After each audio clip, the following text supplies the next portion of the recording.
وأشهد أن لا إله إلا الله وحده لا شريك له وأشهد أن محمدا عبده ورسوله أما بعد قال النبي صلى الله تعالى عليه وسلم بادروا بالأعمال فتنا كقطع الليل المظلم يصبح الرجل مؤمنا ويمسي كافرا ويمسي مؤمنا ويصبح كافرا يبيع دينه بعرض من الدنيا أو كما قال عليه الصلاة والسلام. وقال رسول الله صلى الله عليه وسلم من كان يؤمن بالله واليوم الآخر فليقل خيرا أو ليصمت أو كما قال عليه الصلاة والسلام. اللهم صل على سيدنا ومولانا محمد وعلى آل سيدنا ومولانا محمد وبارك وسلم. أستغفر الله الذي لا إله إلا هو الحي القيوم وأتوب إليه. রব্বুল আলামিন আমাদের সবাইকে মাফ করে দেন। আল্লাহ পাক আমাদের সবার জন্য জান্নাতুল ফেরদাউসের ফয়সালা করে দেন। যাবতীয় বিপদ মুসিবত দূর করে শান্তির জিন্দেগি নসিব করে দেন। আমার ভাইরা, সব সময় আমাদেরকে এটা মনে রাখতে হবে যে আমি একজন মুসলমান। আমরা একজন মুসলমান, আমরা একজন ঈমানদার। একজন মুসলমান, একজন ঈমানদার যা ইচ্ছা তা করতে পারবে না। মন যা চাইলো একজন মুসলমান তাই করবে, ব্যাপারটা এমন না। হুজুর পাক সাল্লাল্লাহু আলাইহি সাল্লাম বলেছেন, আদ-দুনিয়া সিজনুল মুমিন। দুনিয়া হচ্ছে মুসলমানদের জন্য, মুমিনের জন্য জেলখানা। জেলখানা মানে হলো যারা জেলখানায় থাকে তারা যা ইচ্ছা তা করতে পারে না, বন্দী।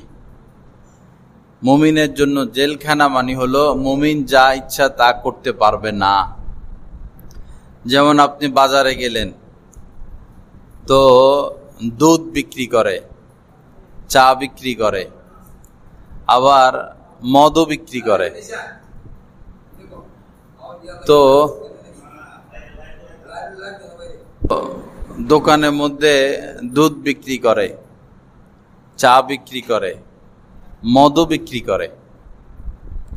এখন আপনি দুধ খেতে পারবেন, চা খেতে পারবেন, কিন্তু মদ কিনা যাবে না, যা ইচ্ছা তা করা যাবে না। এইটাই হচ্ছে মুমিনের জন্য যে দুনিয়া জেলখানা, তারই উদাহরণ। নবীজির সামনে দুধ পেশ করা হয়েছিল, মদও পেশ করা হয়েছিল। তো নবীজি দুধ গ্রহণ করেছেন, মদ গ্রহণ করেন নাই। আল্লাহ পাক ইন্নাল্লাহা হাররামাল খামরা ওয়াল মাইসিরা, হাদিসে পাকের মধ্যে এসেছে আল্লাহ পাক নেশা জাতীয় যত কিছু রয়েছে সব হারাম করেছেন এবং জুয়া হারাম করেছেন। ছোটবেলায় আমরা দেখতাম মানুষ বাগানে বুগানে ঢুইকা লুকাইয়া জুয়া খেলতো টাঁস দিয়া। এখন তো জুয়া মোবাইলে চলে আসছে। মোবাইলে জুয়া খেলে মানুষ, যারা মোবাইলে জুয়া খেলে, প্রাথমিকভাবে মোবাইল থেকে জুয়া খেলে খুব লাভ হয়, ঘরে বসেই লাভ করে। 5,000, 10,000, 15,000, 20,000 এভাবে তাকে লোভ দেখায়। এরপরে আবার তার থেকে টানা শুরু করে টাকা, 5,000, 10,000, 20,000 এভাবে টানে। আবার তারে দেয় 5,000, 10,000, 20,000, 50,000, 1 লাখ। পরে এমন টান দেয়, মোবাইলের জুয়া এমন টান দেয় যে জায়গা জমি ঘর বিটা সহ কি করতে হয়, বিক্রি করতে হয়। এ পর্যন্ত শত শত মানুষ, হাজার হাজার মানুষ মোবাইলের জুয়া খেলতে গিয়ে সর্বহারা হয়েছে। সর্বহারা, লাখ লাখ টাকা ঋণ হয়েছে, সম্পদ বিক্রি করেছে এবং এই ঘরের লোকদের কাছে খারাপ হয়ে গেছে। এজন্য জুয়া সর্ব অবস্থায় হারাম। মোবাইলে খেলুক, বাস্তবে খেলুক। যেমন এই বাজি ধরে কিভাবে যে খেলোয়াড় যদি এই বলে রান নিতে পারে, রান যদি নিতে পারে তো তোমারে আমি 5,000 টাকা দিব, রান নিতে না পারলে তুমি আমারে 5,000 টাকা দিবা। এটাও তো জুয়া। আগে দেখতাম যে 10 টাকা টিকিট বিক্রি করত, যদি লাইগা যায় 40 লাখ টাকা পাবে, 50 লাখ টাকা পাবে। এ যদি লাইগা যায়, এটাই জুয়া, এটাই জুয়া। জুয়াকে রব্বুল আলামিন হারাম করেছেন, সুদ ঘুষকে হারাম করেছেন। আগের জামানায় বা আগে শহরে সুদের লেনদেন ছিল, ব্যাংক শহরে ছিল, কিন্তু বর্তমানে গ্রামে গ্রামও ব্যাংক ঢুকেছে, আর এনজিও তো আছেই, গ্রামীণ আয়সা, এটা সেটা। দেশের মানুষ লোভ সামলাইতে পারে না, লোভ সামলাইতে পারে না, ভাবে এনজিও থেকে যদি আমি 50,000 টাকা উঠাই তো সপ্তাহে 1,000 তো আর বেশি কিছু না, কামাই রোজগার করে সপ্তাহে 1,000 দিয়ে দিব, আমি 50,000 টাকা উঠাই, 1 লাখ উঠাই। লোভে পড়ে সুদে টাকা উঠায়। তো সুদের প্রতি তো, সুদখোরদের প্রতি তো নবীজি লানত করেছেন। আকালা লাআনা রাসূলুল্লাহি আকিলার রিবা ওয়া মুকিলাহু। যারা সুদ খায়, যারা সুদ দেয়, যারা সুদের সাক্ষী থাকে এবং যারা সুদের চুক্তিপত্র লিখে দেয়, সবার উপরে নবীজি লানত করেছেন। তো গ্রামের মানুষ লোভে পড়ে 50,000 টাকা নেয়, ব্যবসা করে, পরে ব্যবসা খায় মায়ের, পরে ব্যবসাও শেষ, এখান দিয়ে 50,000 টাকা ঋণ, আমও গেল, ছালাও গেল, পরে পলায়, আত্মহত্যা করে। শহরে বহু মানুষ, ভৈরব বাজারেরই বহু মানুষ আত্মহত্যা করতেছে, পলায়া চলে যাচ্ছে, নিজের বাড়ি ঘর বাড়ি ছেড়ে চলে যাচ্ছে।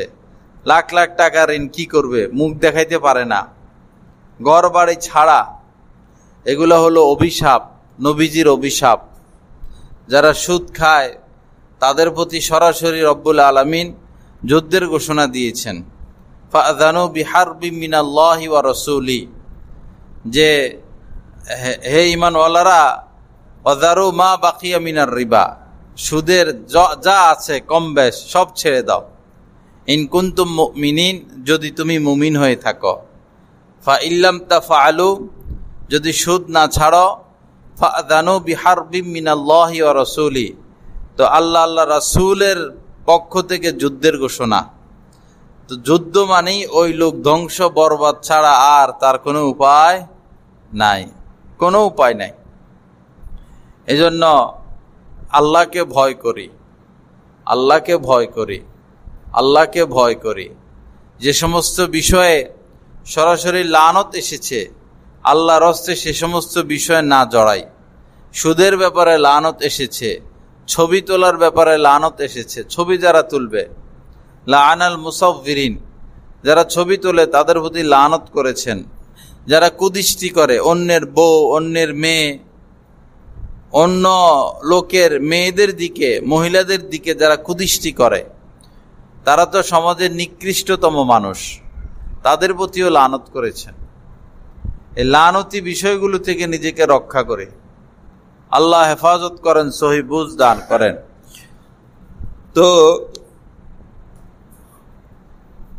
এই সুদের বিষয়টা শহরে ছিল, এখন গ্রামে চলে আসছে, বড় ভয়ঙ্কর।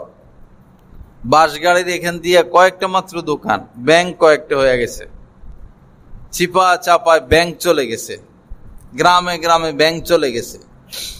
যে ব্যক্তি একবার ব্যাংক থেকে লোন নিয়েছে তার জীবন শেষ, বরবাদ, আর বাইর হইতে পারে না। প্রথমে 50,000 নেয় বা 5 লাখ নেয়, দেখলো যে ব্যবসায় লাভ আসতেছে, পরে 10 লাখ নেয়, পরে 20 লাখ নেয়, 50 লাখ নেয়, 1 কোটি নেয়। তো ব্যবসায় মার খেতে পারে না, পরে মার খায়, পরে আমও যায়, ছালাও যায়, অথবা মারা যায়। মারা গেলে সন্তানেরা এই টাকা কেমনে পরিশোধ করবে? আপনি ব্যবসা করতেছেন, ব্যাংকে 1 কোটি টাকা ঋণ, আজকে মারা গেলেন, ঘরের জমিন দিয়া, বাড়ির জমিন দিয়া লোন উঠাইছেন, এখন আপনার সন্তান স্ত্রী এই তাদেরকে যে বিপদে ফেললেন, তারা কেমনে উদ্ধার হবে? পরে সন্তান স্ত্রী গজব দেয়, লানত করে স্বামীকে, যে সে আমাদেরকে এত বড় বিপদে ফেলে দিল, আমরা এখন ঘর হারা, বাড়ি হারা। আল্লাহ পাক আমাদেরকে সুদ থেকে বাঁচার তৌফিক দান করেন। তো মোবাইলের যে জুয়া, মোবাইলের যে গেমস, আমাদের সন্তানেরা সারাদিনই গেমস খেলে।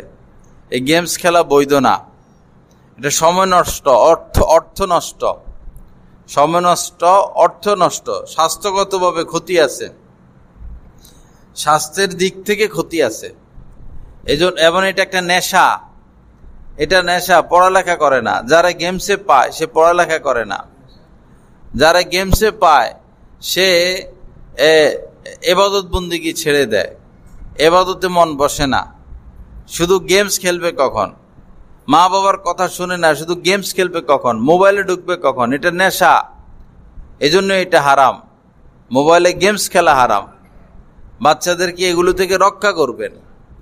আমাদের বাবা মায়ের প্রধান যে দায়িত্ব, তাদেরকে তাদের চরিত্র নষ্ট হবে এরকম কাজ তাদেরকে করতে দেওয়া যাবে না।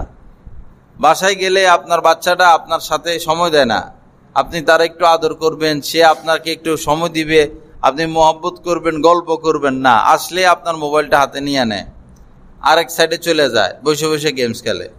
তো এই বাচ্চা ফেলে লাভ কি? সন্তান লালন পালন করে লাভ কি? তারা আদর করার সুযোগ নাই, সে আদর পেতেও চায় না, তার শুধু মোবাইলটা। মুশকিল মুআমেলা। আল্লাহ আমাদেরকে হেফাজত করেন। আমা আলাইনা ইল্লাল বালাগ, আমাদের দায়িত্ব পৌঁছায় দেওয়া, পৌঁছায় দিলাম।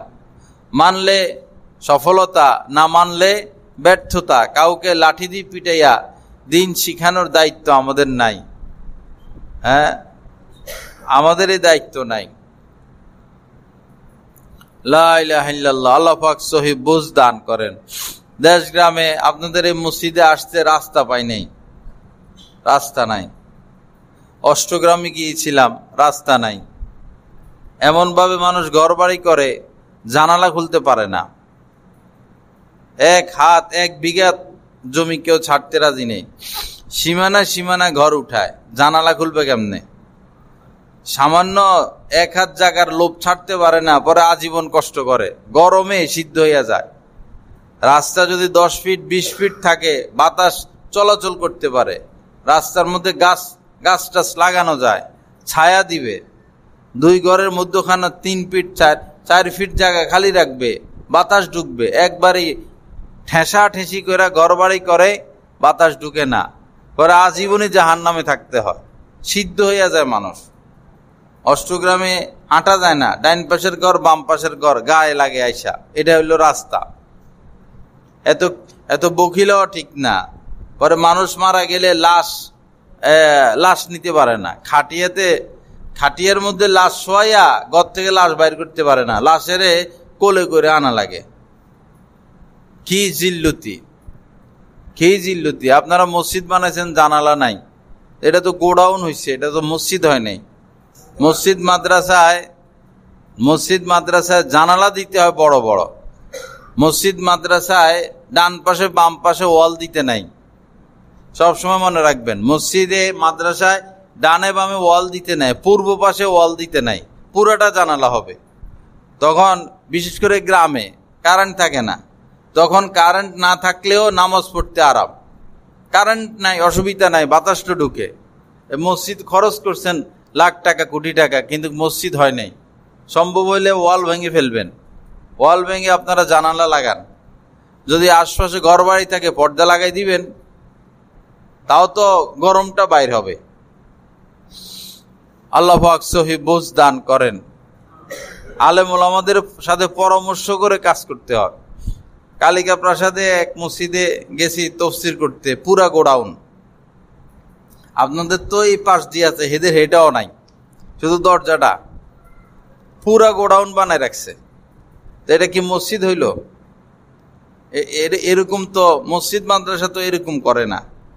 ঢাকাতে আমি এক মাদ্রাসায় ছিলাম, তো এরকম মসজিদে নামাজ পড়তে পারে না, মসজিদ আগুন, জানালা নাই। তো পরে আমি বললাম, জানালা দিলেন না কেন আপনারা? ওই পাশের বাড়িওয়ালারা জানালা দিতে দেয় না, পাশের যে বিল্ডিংগুলো এরা জানালা দিতে দেয় না। এরা বলতেছে এটা বাসা বাড়ি, তো আমরা বাসা বাড়ি বানাইছি, মসজিদের জানালা দিলে আমরা থাকবো কেমনে? এদের জানালা আছে, প্রত্যেকটা বিল্ডিং এর জানালা আছে, কিন্তু মসজিদ করছে জানালা দেয় নাই। তো এটা কি আল্লাহর জন্য হয়েছে নাকি নফসানিয়াত? নফসানিয়াত। পরে মসজিদে মানুষ নামাজ পড়তে পারে না, আগুন হয়ে যায়। জানালা দিত, পর্দা লাগাই দিত, তোমরাও পর্দা দাও, আমরাও পর্দা দেই। দুই ওয়ালের মধ্যখানে, দুই ভবনের মধ্যখানে 3 ফিট 4 ফিট জায়গা খালি রাখি, বসবাস করতে হবে। তো লোভ বড় খারাপ জিনিস, লোভ, দুনিয়ার লোভ খারাপ জিনিস। লোভ করতে পারবেন কিন্তু দুনিয়া থেকেও থাকতে পারবেন না। আমার জায়গা, আমার বাড়ি, আমার টাকা, আমার দোকান, আমার জমিন, আমার ঘর, আমার করেন। আসলে এটা একটা মিছা কথা। এটা কি মিছা কথা? আল্লাহ রাসূল বলেন যে বনি আদমরা আমার বলে, সবকিছু আমার, এটা আমার, ওইটা আমার। নবীজি বলেন যে আমার বলতে যে মানুষ একটা জামা গায়ে দিয়ে পুরান করে ফেলছে, এটা হইল তার। যে টাকা পয়সা সে দান সৎকা করে দিয়েছে, এটা তার। আর যে খাবার খেয়ে হজম করে ফেলছে, এটা তার। এই তিনটা ব্যতীত সে একটারও মালিক না। এই তিনটা ব্যতীত সে একটাও মালিক না। মালিক হলো তার সন্তান। মালিক কে? সন্তান। নবীজি একদিন বলতেছেন যে সাহাবাদেরকে বলতেছেন যে তোমাদের নিজেদেরও সম্পদ আছে, তোমাদের সন্তানরাও কিছু কিছু সম্পদের মালিক হয়, স্ত্রীও মালিক। তো তোমাদের কাছে তোমাদের সম্পদ প্রিয় নাকি তোমাদের ওয়ারিসদের সম্পদ প্রিয়? পানি আনছো? হ্যাঁ, পানি। তোমাদের কাছে তোমাদের সম্পদ প্রিয় না তোমাদের ওয়ারিসদের সম্পদ প্রিয়? ছেলে মেয়ে স্ত্রীদের সম্পদ প্রিয়? তো সাহাবা ইকরাম বললেন যে তোমাদের মধ্যে কে এমন আছে যার নিকট তার ওয়ারিসদের চেয়ে তার নিজের সম্পদ বেশি প্রিয়?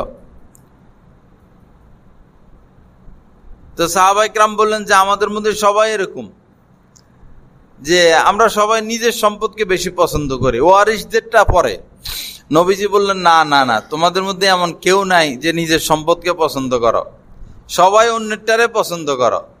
কারণ হইল যে সম্পদের তোমরা মালিক, আসলে তো তোমরা মালিক না, মালিক তো তোমাদের সন্তানেরা। আমার যেটা বলি এটা তো আমি মালিক না। আমি মারা গেলে এখন সাথে সাথে আমার সন্তান মালিক হয়ে যাবে। আমি অতটুকুর মালিক যতটুকু আমি খেয়ে হজম করলাম, যে পোশাক পরে আমি পুরান করলাম, যে দান সৎকা করলাম, আমি শুধু অতটুকুর মালিক। আল্লাহ পাক মাফ করেন, সহি বুঝ দান করেন। যাই হোক ভাইরা, দুনিয়ার জিন্দেগিতে কষ্টের প্রয়োজন নাই। সুখে থাকবেন, আরামে থাকবেন, গুনাহমুক্ত থাকবেন। সুখে থাকবেন, আরামে থাকবেন, গুনাহমুক্ত থাকবেন। কষ্টের তো কোনো প্রয়োজন নাই, কষ্ট কেন করব? কিন্তু আমরা অনেক কষ্ট করি, আর গুনাহ করার কারণে মরার পরেও কষ্ট করব। গুনাহ করার কারণে মরার পরেও কষ্ট করব। বৈরবে 1 কোটি টাকার মালিক, কোটি কোটি টাকার মালিক, তার বাইলা মাছ খাইতে মন চাইছে, পরে খায় না তো, শুধু জমায়। পরে একজনকে বলতেছে যে আমার একটু বাইলা মাছ খাইতে মন চাইছে, 2টা বাইলা কিনে আনো। কয়টা বাইলা? আধা কেজিও না, 1 কেজিও না। অথচ কোটি কোটি টাকার মালিক। একটা ভালো জুতা পরে না, একটা ভালো পাঞ্জাবি গায়ে দেয় না, বাসা বাড়ির মধ্যে একটু আরামে থাকে না, খরচ করে না, আল্লাহর রাস্তায় খরচ করে না, নিজের জন্য খরচ করে না, ছেলে মেয়ের জন্য খরচ করে না, জমায় জমায় জমায় জমায় জমায়, হঠাৎ করে পড়া, ব্রেন স্ট্রোক, হার্ট অ্যাটাক, ইন্না লিল্লাহি ওয়া ইন্না ইলাইহি রাজিউন। এখন তোমার টাকা এগুলো তোমার কি কাজে আসলো? এই টাকাগুলো যে কামাইলে সারা জীবন কি কাজে আসলো? এখন ছেলে মেয়ে গোল্ডলিপ খাবে, মদ খাবে, আলতু ফালতু কাজ করবে, এই তো করবে। তুমি তো হিসাব নিকাশে আটকা পড়ে গেছ। তুমি যে টাকাগুলো কামাইছো হালাল পথে না হারাম পথে, এখন তো তুমি আটকা পড়ে গেছো। এখন তো তুমি হিসাব দিতে দিতে জান শেষ, আর এখান থেকে ছেলে মেয়ে আমোদ ফুর্তিতে ব্যস্ত। কি লাভ হইল তোমার? আল্লাহ পাক সহি বুঝ দান করেন। আমার ভাইরা, বান্দার হকের ব্যাপারে সতর্ক থাকবেন। যারা বিয়ে করছেন স্ত্রীর মোহর এখনো দেন নাই, মোহর দিয়ে দিবেন, এটা বান্দার হক। স্ত্রীকে তার মোহর দিয়ে দিবেন। স্ত্রী যদি মোহর স্বেচ্ছায় দিল থেকে মাফ না করে তো কিয়ামতের দিন আপনি ঝুলন্ত থাকবেন। দুনিয়াতে যে স্ত্রী মাফ করে নাই মোহর, আখেরাতে সে মাফ করবে না। আবার চাপাচাপি করে মাফ নিলে মাফ হয় না। যদি বলেন বাপের বাড়িতে উঠে দিয়েছেন, মোহর মাফ দিলে তোমার এই বাড়িতে আনবো, এরকম চাপ দিয়ে মোহর মাফ হবে না। আপনার স্ত্রীর সাথে আপনি কথা বলেন না 1 সপ্তাহ ধরে, কি ব্যাপার? সে মোহর মাফ করে দিলে পরে কথা বলবো। এই অবস্থায় যদি সে মোহর মাফ করে দেয়, মোহর মাফ হবে না। আপনি যদি লোকজন লাগান, আপনার বাবিরে লাগাইছেন, মারে লাগাইছেন, বোনকে লাগাইছেন, যে তারা বলো যে মোহর মাফ করে দিতে, চাপের উপর চাপ, চাপের উপর চাপ, এভাবে চাপ দেওয়াই, আর যদি তার থেকে মাফ নেওয়ান, মাফ হবে না। হ্যাঁ, যদি সে স্বেচ্ছায় সানন্দে, আমার স্বামী গরিব মানুষ, কোথায় থেকে দিবে, যাক মাফ করে দিলাম, তাহলে মাফ। কিন্তু নিয়ম হইল বিয়ের পর প্রথমে তার মোহর তার হাতে দিয়ে দেওয়া। 1 লাখ ধরেন আর 2 লাখ ধরেন, 50,000 ধরেন আর 3 লাখ ধরেন, বাসর ঘরে তার হাতে তার মোহর দিয়ে দিবেন, তার মোহর তার হাতে দিয়ে দিবেন। এরপরে সে যদি কিছু ফিরাইয়া দেয় দিল, আর যদি সে খরচ করে, এটা তো তার টাকায় সে খরচ করলো। কিন্তু আমাদের সে খবর নেই, মোহর ধরার সময় মাথা গরম, 10 লাখ, 20 লাখ, 5 লাখ, 7 লাখ এরকম মোহর ধরে। আপনাকে চিন্তা করতে হবে, আমি যে 10 লাখ মোহর ধরতেছি, আমার এই জামাতা কয় টাকা কামায়, সে কেমনে টাকাগুলো পরিশোধ করবে? হযরত ওমর ফারুক রাদিয়াল্লাহু তাআলা আনহু বলেছেন, মোহর বেশি ধরার মধ্যে যদি কোনো সফলতা থাকতো, তাহলে নবীজির মেয়েদের মোহর সবচেয়ে বেশি হইতো। কারণ নবীর মেয়ের মতো শ্রেষ্ঠ মেয়ে দুনিয়াতে আর নাই, নবীর মেয়েরাই শ্রেষ্ঠ মেয়ে। তো নবীজির মেয়েদের মোহর তো খুব কম ছিল, খুব কম ছিল। আল্লাহ সহি বুঝ দান করেন। মোহর লিমিটের মধ্যে রাখা চাই, যতটুকু দিতে পারবেন। মোহরে ফাতিমিকে মিডিল অবস্থায় রাখবেন। যদি অবস্থা ভালো হয়, মোহরে ফাতিমি থেকে একটু আগাইলেন। আর যদি দেখেন গরিব, মোহরে ফাতিমির থেকে নিচে নামলেন। কিন্তু দিতে পারবেন এই নিয়তে ধরবেন। আসল কথা হইল নগদ দিয়ে দেওয়া, নগদ দিয়ে দেওয়ার চেষ্টা করা। আবার অনেকে মেয়েকে ঠকায় যে আমরা নগদ দিয়ে দিম, এই বইলা 3,000 মোহর ধরে, 5,000 টাকা মোহর ধরে, 10,000 টাকা মোহর ধরে। এটাও ঠিক না। একটা মেয়ের মর্যাদা 5,000 10,000 টাকা না, এত কম ধরাও ঠিক না। লা ইলাহা ইল্লাল্লাহ। আল্লাহ পাক আমাদের সবাইকে মাফ করে দেন, সহি বুঝ দান করেন। তো ভাইরা, সুখে থাকি, শান্তিতে থাকি, আরামে থাকি। ঘর বানাবেন, জানালা বড় বড় দিবেন। 2 ঘরের মধ্যখানে 3 ফিট 4 ফিট জায়গা খালি রাখবেন, যেন আলো বাতাস আসতে যাইতে পারে। ঘর উঁচা উঁচা করবেন, ঘর উঁচা উঁচা করবেন। দেশ গ্রামের ঘরের পাশে গাছ লাগাই দিবেন, বড় বড় গাছ, যেই গাছের পাতা বেশি, ছায়া বেশি। তাইলে আপনার একটা গাছ লাগাইলেন মানে ঘরের মধ্যে এসি লাগাইলেন। ঘরের পাশে একটা গাছ লাগানো মানে কি লাগানো? এসি লাগানো। আপনার আর কোনো গরম নাই, আপনি ছায়ার মধ্যে থাকবেন। এমন পাশে গাছটা লাগানো, ঘরের দক্ষিণ পাশ, দক্ষিণ পশ্চিম কোণায় এদিকে গাছটা লাগাই দিলে বাস, আপনার ঘরে আর রোদ পড়বে না, আরাম।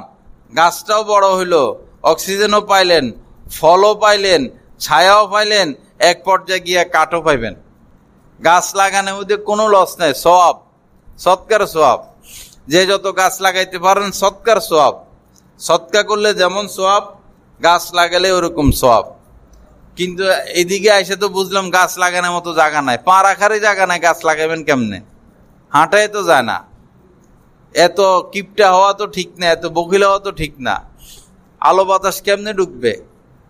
এক বাসায় দাওয়াত খেতে গেছি বৈরবে, পরে ঘরে ঢুকে দেখি যে দুর্গন্ধ, দুর্গন্ধ। পরে এত গন্ধ কেন?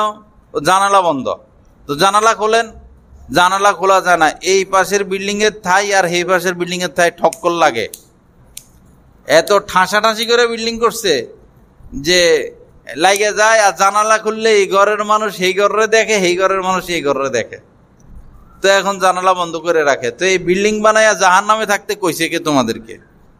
বিল্ডিং বানাইয়া এখন জাহান নামের মধ্যে আছে। আল্লাহ পাক হেফাজত করেন। করতো এটারে মাটির নিচে পুঁতে ফেলতো। এটা কেন? ওই মেয়েরা পর্দা ছাড়া দিছিল, পর্দা ছাড়া দিছে, পরপুরুষের সামনে নিজেকে পেশ করে। মেয়েরা যখন পর্দা ছেড়ে দিবে তখন মেয়েদের আর দাম থাকবে না, সম্মান থাকবে না, ইজ্জত থাকবে না, তাদের প্রতি ভালোবাসা থাকবে না। এখন দেখেন ইউরোপ, আমেরিকায়, লন্ডনে, পাশ্চাত্য বিশ্বে তারা এখন আর বিয়ে করে না, মেয়েদেরকে কি করে না? বিয়ে করে না, ব্যবহার করে। যে একটা মেয়েরে ভালো লাগছে, তুমি আমার বান্ধবী, বাস এ বান্ধবীর সাথে ঘর সংসার করে, সব করে, বাচ্চা হয়, বান্ধবী, বিয়ে করে না। পরে উল্টা পাল্টা কিছু হয়েছে, বাদ, বান্ধবী বাদ, পরে আরেকটারে বান্ধবী বানায়। মেয়েদেরকে এত নিচে নামাইয়া দিছে। পরে যখন যৌবন শেষ হয়ে যায়, 40-50 বছর হয়ে গেছে, রং ডং নাই, বস এটা বাদ, তরুণীদেরকে বান্ধবী বানায়। এই মেয়েরা সস্তা হওয়ার কারণে, পর্দা না করার কারণে মেয়েদের অবস্থান এত নিচে চলে গেছে। চীন সরকার দীর্ঘদিন আইন করছে এক সন্তান, একটা সন্তানে বেশি কেউ নিতে পারবে না। পরে চীনের লোকেরা কি শুরু করছে, গর্ভে বাচ্চা আসলে যদি দেখে মেয়ে, এটারে নষ্ট করে ফেলে, যদি দেখে ছেলে, এটারে দুনিয়াতে আসতে দেয়। ভারতে কোটি হাজার হাজার মেয়েদেরকে প্রতিদিন ইঞ্জেকশন দিয়ে মারা হচ্ছে, ব্রণ অবস্থায়, মায়ের গর্ভ অবস্থায়। যখনই দেখে মেয়ে, ইঞ্জেকশন দিয়ে মেরে ফেলে। কেন? কারণ মেয়েরা সস্তা হয়ে গেছে, মেয়েদের কোনো দাম নাই, মূল্য নাই। তারা পর্দা করে না, তারা পরপুরুষের সাথে উঠা বসা করে, তারা তাদের সতীত্ব রক্ষা করে না, দেহ রক্ষা করে না। এই জন্য তারা মূল্যহীন হয়ে যাচ্ছে। এটা যদি আরো বাড়ে তাহলে সেই বর্বর জামানা চলে আসবে, যে মেয়েদেরকে রাস্তাঘাটে কিনলে পাওয়া যায়, এখনো কিনলে পাওয়া যায়, এটা আরো অ্যাভেলেবেল হয়ে যাবে, তাদের কোনো দাম থাকবে না। আর যে মেয়ে পর্দা করবে, নামাজ পড়বে, শ্বশুর শাশুড়ির খেদমত করবে, স্বামীর খেদমত করবে, স্বামীর কথা শুনবে, আল্লাহ রাসূলের কথা শুনবে, এই মেয়েকে আল্লাহ পাক রানীর মর্যাদা দিবেন। সবাই এই মেয়েকে মা, সে যদি মা হয়, বাচ্চারা তার জন্য পাগল থাকবে, সেই স্ত্রী, স্বামী তার জন্য পাগল থাকবে, সে বৌমা, শ্বশুর শাশুড়ি তাকে ইজ্জত করবে, সম্মান করবে, প্রতিবেশীরা তার ইজ্জত করবে, সম্মান করবে। কারণ কি? সে আল্লাহকে মানে, আল্লাহ রাসূলকে মানে। এজন্য আল্লাহর হস্তে মেয়েদেরকে পর্দা করাবেন।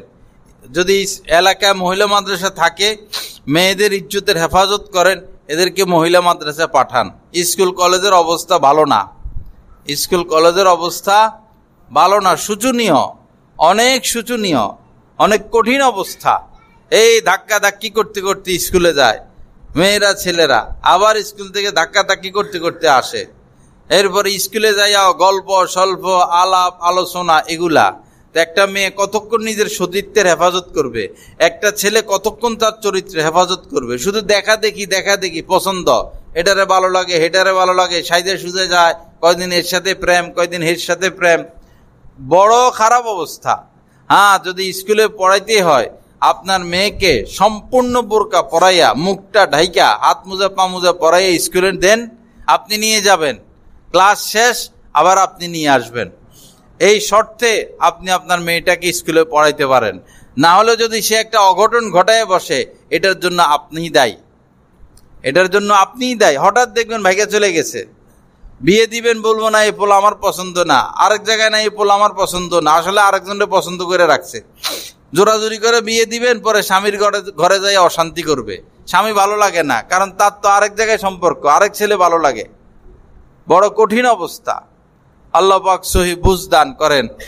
আল্লাহ পাক আমাদেরকে কোরআন সুন্নাহ মোতাবেক চলার তৌফিক দান করেন। ছেলেদেরকে, বাচ্চাদেরকে আল্লাহর হস্তে এই টাচ মোবাইল দিবেন না। শিশু বাচ্চাদের হাতে টাচ মোবাইল দিবেন, এরা গেমস খেলবে, কার্টুন দেখবে, বরবাদ বরবাদ বরবাদ, ধ্বংস ধ্বংস ধ্বংস। আপনারা আগে লোভ সামলান, মা বাবা লোভ সামলান। টাচ মোবাইলের কি প্রয়োজন?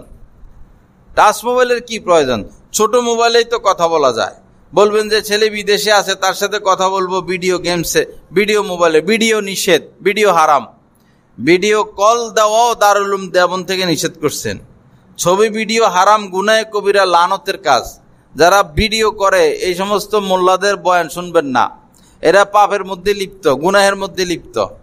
ভিডিও কল নিষেধ। আপনি ছেলের সাথে কথা বলবেন, স্বামীর সাথে কথা বলবেন, নর্মাল মোবাইল দিয়ে কথা বলেন, কোটি মোবাইল দিয়ে কথা বলেন, এটাই যথেষ্ট। ঘর থেকে টাচ মোবাইল বের করে দেন, আপনার ঘর নিরাপদ। আর ঘরে টাচ মোবাইল রাখবেন, ওয়াইফাই আছে দিকে, এটা আছে। ভাত না খাইয়া থাকলে ওয়াইফাই লাগবো। বন্যা হয়েছিল কোন সনে? বন্যা। পরে দেখা গেছে যে মানুষ বন্যার কারণে ঘরের উপরে যায় বসে রয়েছে, টিনের উপরে। বন্যার কারণে টিনের উপরে যায় বসছে। তো ঘরের তো অনেক জিনিসপত্র ছিল, কিছু নিয়ে উঠতে পারে না, টেলিভিশনটা লইয়া যাইয়া টিনের উপরে বসে রয়েছে। টেলিভিশন লইয়া টিনের উপরে বসে রয়েছে। কোন রকম মরতে পড়ছে, কি নিয়ে মরবে? টেলিভিশন লইয়া মরবে। মাছা করছে, মাছার উপরে বসে রয়েছে, বাঁশ দিয়া মাছা করছে, বন্যা চলতেছে, সাথে টেলিভিশন। টেলিভিশন বালা কিছু শিখায় নাকি আকাম কুকাম শিখায়? আকাম কুকাম শিখায়। বালাটা আছে, বালাটা কেউ দেখে না। বালা আছে, মোবাইলও ভালো জিনিস আছে, ভালোটা দেখে না, আকাম কুকামই দেখে। এজন্য এই টেলিভিশন, ডিসলাইন আছে এদিকে। হ্যাঁ, তো পাপের সব সামানায় তো আছে, শুধু রাস্তা নাই আর কি। রাস্তাটা নাই আর জানালা নাই, আর সবই আছে। ডিশ লাইনও আছে, ওয়াইফাই লাইনও আছে। আর বাকি রাখছেন কি? পাপের কামার বাকি রাখছেন কি? এখন তো জাহান্নামে যাওয়া শুধু বাকি, জাহান্নামে যাওয়া বাকি। আল্লাহ হেফাজত করেন, সহি বুঝ দান করেন। রাখেন, যদি আযাব থেকে বাঁচতে চান, ডান্ডার বাড়ি কবরে যাইয়া ডান্ডার বাড়ি থেকে যদি বাঁচতে চান, স্ত্রীকে পর্দায় রাখেন, মেয়েদেরকে পর্দায় রাখেন, না হলে উপায় থাকবে না। কবরে মলম দেওয়ার মতো কেউ নাই, কবরে ইনজেকশনের কোনো ব্যবস্থা নাই, ওষুধের ব্যবস্থা নাই, সান্ত্বনা দিতেও কেউ আসবে না, সান্ত্বনা দেওয়ার মতো কেউ নাই। মায়ের উপর মায়ের, মায়ের উপর মায়ের, মায়ের উপর মায়ের। অল্প কিছুদিন শুধু আল্লাহর হুকুম মানতে হয়, যে কয়দিন হায়াত আছে। এরপরে জনমকে জনম, বাস রহমত আর রহমত, রহমত আর জান্নাত আর জান্নাত, জান্নাত আর জান্নাত, জান্নাত আর জান্নাত। আর আমরা পুরুষ মানুষ যারা আছি, এই নারীদের দিকে তাকানো যাবে না। পর নারী, বেগানা নারী, কোন পর নারী, বেগানা নারীদের দিকে তাকানো যাবে না। হারাম, গুনাহে কবিরা, অশান্তি। টেলিভিশনে মেয়েদেরকে দেখবেন, মোবাইলে নারীদেরকে দেখবেন, শান্তি পাবেন না তো। টেলিভিশনে বসে বসে আসতে দেখছি, দোকানে বসে রয়েছে মানুষ, আর টেলিভিশন চলতেছে। টেলিভিশনে তরুণী মেয়েদেরকে, সুন্দরী মেয়েদেরকে রাত্রে 9টা-10টা পর্যন্ত দেখবেন। ঘরে এসে দেখলেন যে বুড়ি একটা, ঘরে এসে কি দেখলেন? বুড়ি, 30 বছরের বুড়ি, 40 বছরের বুড়ি, কালা সালা। তো দেখে আইছেন কি, পাইলেন কি? তো মন খারাপ হইব না ভালো হইব? খারাপ হইব। আপনি দাওয়াত খাইতে যাইতেছেন, তো দেখলেন যে কাচ্চি বিরিয়ানি পাকায় রাখছে, ঘ্রাণ বাইর হইতেছে। দেশি মুরগি পাকায় রাখছে, ঘ্রাণ বাইর হইতেছে। খাসি পাকায় রাখছে, ঘ্রাণ বাইর হইতেছে। গরুর কলিজা পাকায় রাখছে, ইলিশ বুনা করে রাখছে।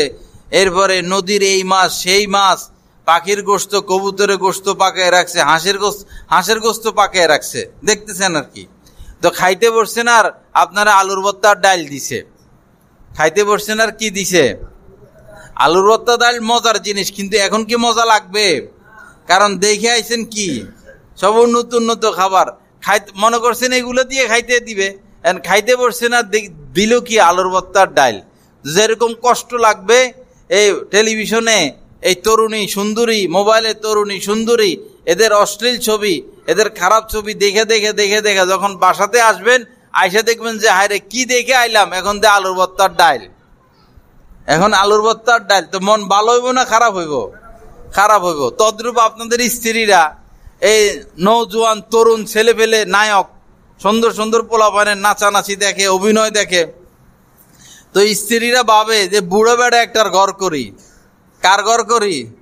বুড়ো বেড়া একটা ঘর করি। মোবাইলে কি সুন্দর সুন্দর বেড়া, কি সুন্দর সুন্দর তরুণ, কি সুন্দর সুন্দর চেহারা, স্ত্রীর সাথে কি সুন্দর ব্যবহার, স্ত্রীর এই জায়গায় ঘুরাইতে নিয়ে যায়, হে জায়গায় ঘুরাইতে নিয়ে যায়, স্ত্রীর সাথে নাচানাচি করে, কত আনন্দ করে।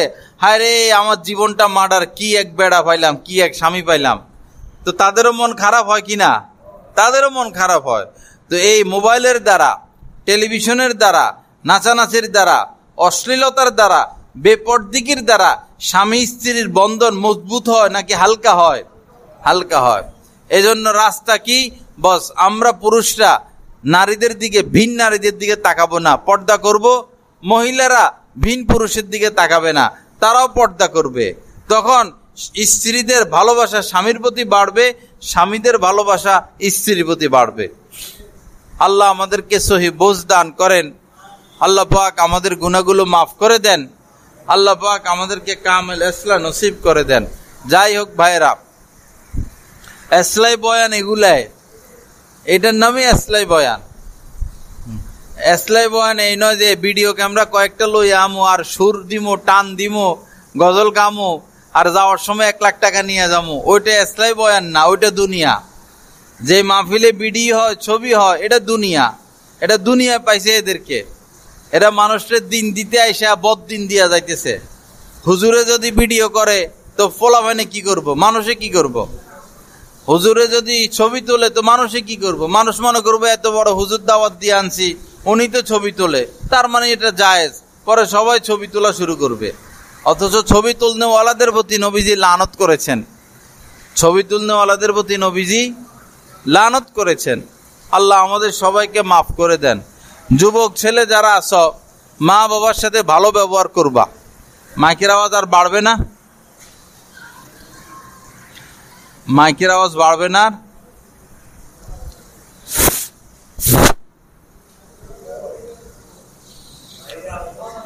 হ্যাঁ, বাইজিদ বোস্তামিদেরকে ভোট দেন। আপনাদের এমপি মন্ত্রীরা যে সব আল্লাহওয়ালা, কারেন্ট থাকবো কেমনে? হ্যাঁ, চোর ডাকাতকে ভোট দেন, এরা লুটপাট নিয়ে ব্যস্ত, কারেন্ট থাকবে কেমনে? এক একটা বিদ্যুৎ মন্ত্রী দেখেন হাজার হাজার কোটি টাকার মালিক।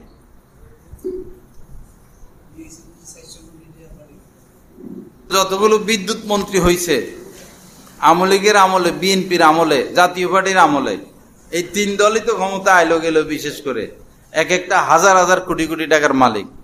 আর গ্রামের মধ্যে আপনারা কৃষিকাজ করেন, ধান উৎপন্ন করেন, পাট উৎপন্ন করেন, মাছ চাষ করেন, সারাদিন কাজ করেন, রাত্রে একটু ঘুমাইবেন আরামে, কারেন্ট নাই।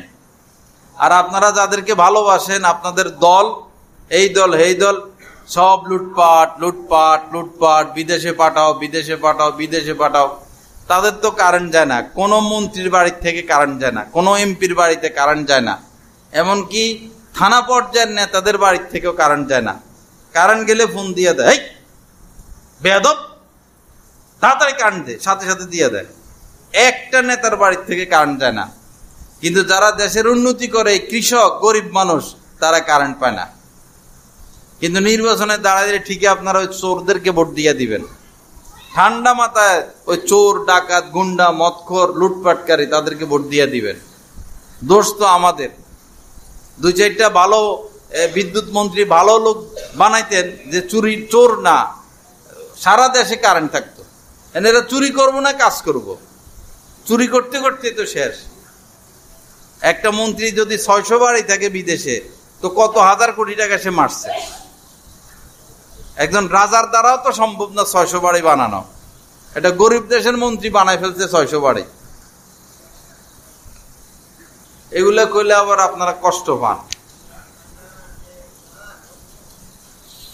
আস্তাগফিরুল্লাহ আল্লাযী লা ইলাহা ইল্লা হুয়াল হাইয়ুল কাইয়্যুম ওয়া আতুবু ইলাইহি। যাই হোক ভাইরা, পাপের কাজ করব, গুনার কাজ করব, দুনিয়াও অশান্তি, আখিরাত অশান্তি। আর নেকের কাজ করব, ভালো হয়ে চলবো। এই ভাঙ্গা ঘরের মধ্যে থাকলেও আল্লাহ শান্তি দিবেন।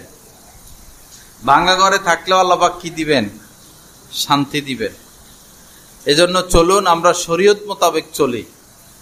ইসলাম মোতাবেক চলি, মেয়েদেরকে পর্দা রাখি, স্ত্রীদেরকে পর্দা রাখি, নিজেরা পর্দা করি, সন্তানদেরকে দিন শিখাই, সন্তানদেরকে দিন শিখাই। আপনি আপনার বাচ্চারে বিএ পাস করাইলেন, চাকরি পাবে কি পাবে না অনিশ্চিত, কিন্তু আপনার সন্তান দাওরা পাস করছে, নিশ্চিত তার খেদমত আছে, 100% তার খেদমত আছে। মাদ্রাসা লাইনে পড়লে কেউ বেকার থাকে না। দেখান যে হাফেজ সাহেব হয়ে বেকার, দাওরা হাদিস পড়ে বেকার, দেখান তো। কিন্তু আমরা লক্ষ লক্ষ দেখাইতে পারবো বিএ পাস এমএ পাস করে বেকার, গার্মেন্টসে চাকরি করে, রিক্সা চালায়, বিদেশে যায়, ড্রাইভিং করতেছে, কত নিচের কাজ করতেছে, অথচ সে বিএ পাস। কিন্তু আমাদের মাদ্রাসার লাইনে পড়ালেখা করে কেউ বেকার না, সবার কর্ম আছে, সবার কর্ম আছে। বলতে পারবেন যে মাদ্রাসা লাইনে পড়ে তো কোটিপতি হইতে পারে না। তো কোটিপতি হইতে হলে তো আমাদের বাংলাদেশের এমপি মন্ত্রীদের মতো চুরি করা লাগবে, দুর্নীতি করা লাগবে, কালো টাকার মালিক হইতে হবে, তখন না কোটিপতি। একজন এমপির বেতন 1,20,000 বা 1.5 লাখ, সে ঢাকা শহর বাড়ি বানায় কেমনে, সে গাড়ি কিনে কেমনে, সে 100টার বাড়ির মালিক হয় কেমনে? অবশ্যই সে চুরি করছে, অবশ্যই এটা চুরির টাকা। এখন আলেম ওলামা তো চুরি করতে পারে না, আলেম ওলামা তো চুরি করতে পারে না, দুর্নীতি করতে পারে না, সুদ খাইতে পারে না, ঘুষ খাইতে পারে না। লা ইলাহা ইল্লাল্লাহ। আল্লাহ পাক সহি বুঝ দান করেন।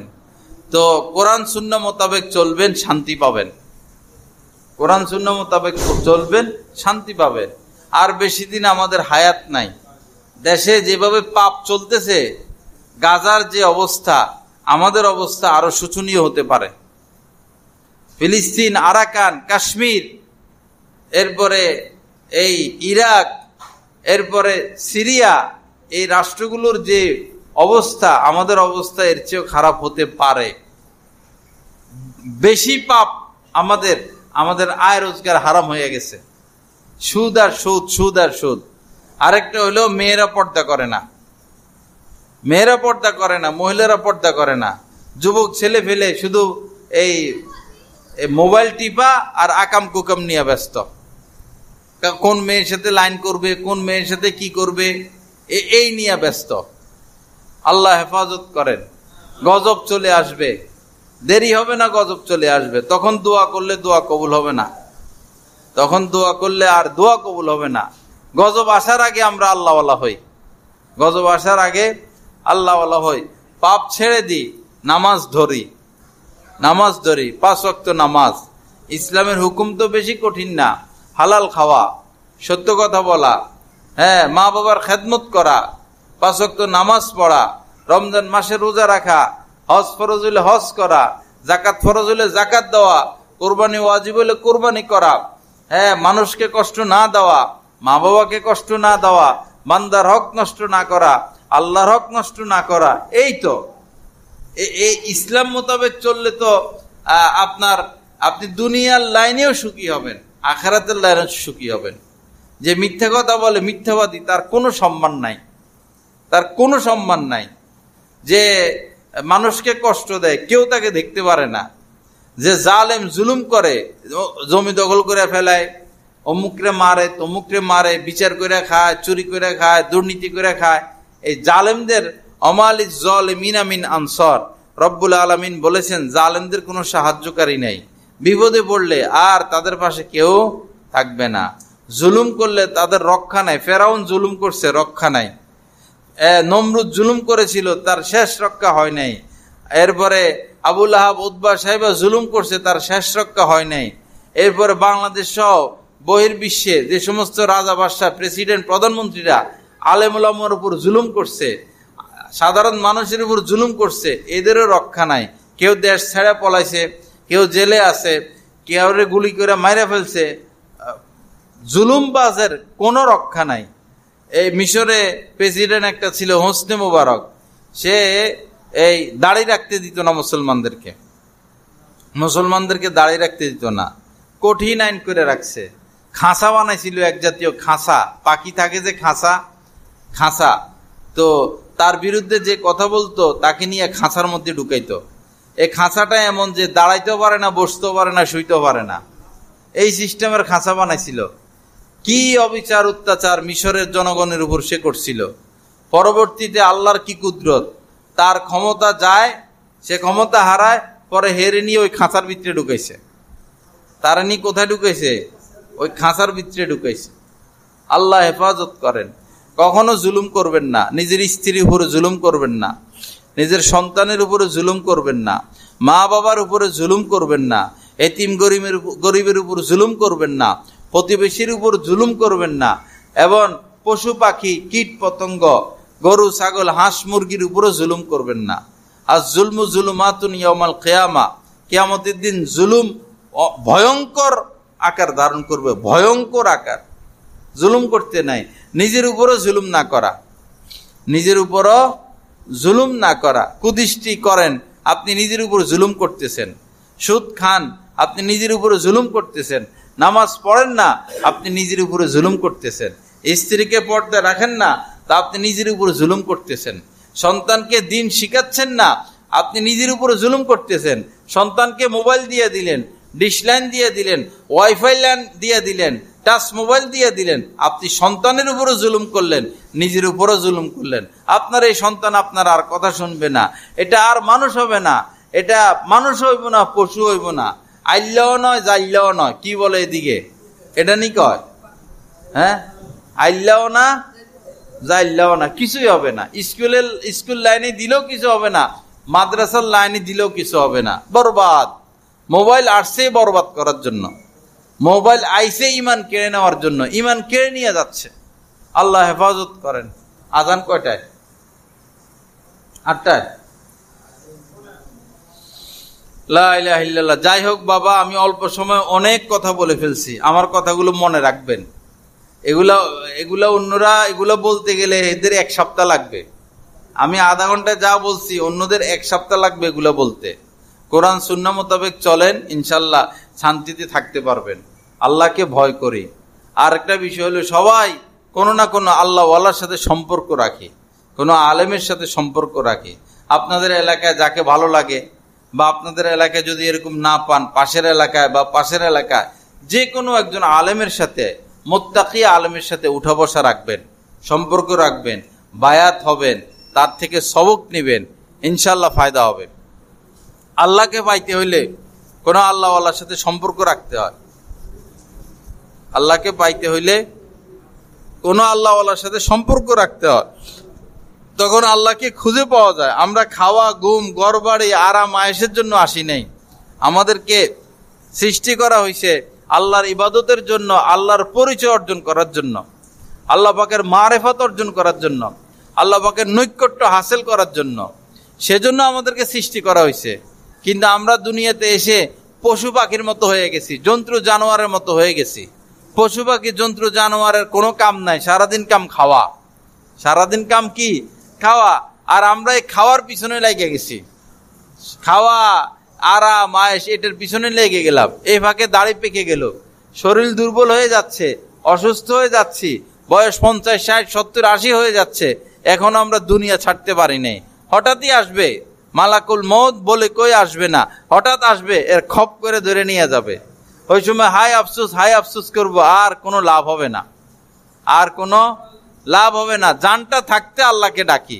আল্লাহ সবাইকে তৌফিক দান করেন। প্রতিদিন 100 বার লা ইলাহা ইল্লাল্লাহ জিকির করবেন। হাদিস শরীফের মধ্যে এসেছে, যে ব্যক্তি প্রতিদিন 100 বার লা ইলাহা ইল্লাল্লাহ জিকির করবে, কিয়ামতের দিন তার চেহারা পূর্ণিমার চাঁদের মতো ঝলমল ঝলমল করতে থাকবে। এই একটা আমল। ফজরের পরে, মাগরিবের পরে 10 বার দুরূদ শরীফ পড়বেন সাল্লাল্লাহু আলাইহি ওয়াসাল্লাম। ফজরের পরে, মাগরিবের পরে, সকালে সন্ধ্যায় 10 বার দুরূদ শরীফ পড়বেন, তো কিয়ামতের ময়দানে অবশ্যই নবীজি সুপারিশ করবেন, অবশ্যই সুপারিশ করবেন। প্রতিদিন কমপক্ষে 100 বার দুরূদ শরীফ পড়া, কমপক্ষে 100 বার সাল্লাল্লাহু আলাইহি ওয়াসাল্লাম, সাল্লাল্লাহু আলাইহি সাল্লাম। দুরূদ শরীফ বেশি পড়বেন আর ইস্তেগফার বেশি করবেন। আস্তাগফিরুল্লাহ, আস্তাগফিরুল্লাহ, এটা যেন 500 বার, 1000 বার, 2000 বার আনলিমিটেড পড়তে থাকা। একটু পরে পরে, একটু পরে পরে, একটু পরে পরে আস্তাগফিরুল্লাহ, আস্তাগফিরুল্লাহ, আস্তাগফিরুল্লাহ, এভাবে পড়তে থাকা। আল্লাহ আল্লাহ জিকির কমপক্ষে 100 বার করবেন, কমপক্ষে 100 বার আল্লাহ আল্লাহ জিকির করবেন। আল্লাহ আমাদের সবাইকে তৌফিক দান করেন। আর যদি পারেন ফজরের পরে কুল হুয়াল্লাহ 3 বার, ফালাক 3 বার, নাস 3 বার বিসমিল্লাহ সহ। মাগরিবের পরেও কুল হুয়াল্লাহ 3 বার, ফালাক 3 বার, নাস 3 বার বিসমিল্লাহ সহ। এই আমলটা করলে আল্লাহ পাক সমস্ত বিপদ মুসিবত থেকে হেফাজত করবেন। আল্লাহ আমাদের সবাইকে তৌফিক দান করেন। ঘরে কিছু কিতাবপত্র রাখবেন, দ্বীনি কিতাবপত্র, এগুলা মোতালা করার চেষ্টা করবেন। এলাকার আলেম ওলামা যারা আছে তাদের সাথে পরামর্শ করে, এবং প্রতিদিনই আপনাদের এলাকার যে আলেম ওলামা আছে তাদের সাথে দেখা করবেন, তাদের সাথে বসবেন, সময় দিবেন। এর দ্বারা আপনাদের মধ্যে দ্বীন আসবে।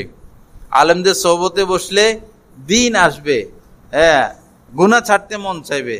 আল্লাহ আমাদের সবাইকে তৌফিক দান করেন। ওয়া আখিরু দাওয়ানা আলহামদুলিল্লাহি রাব্বিল আলামিন ওয়া সাল্লাল্লাহু আলা নবিয়্যিল কারীম।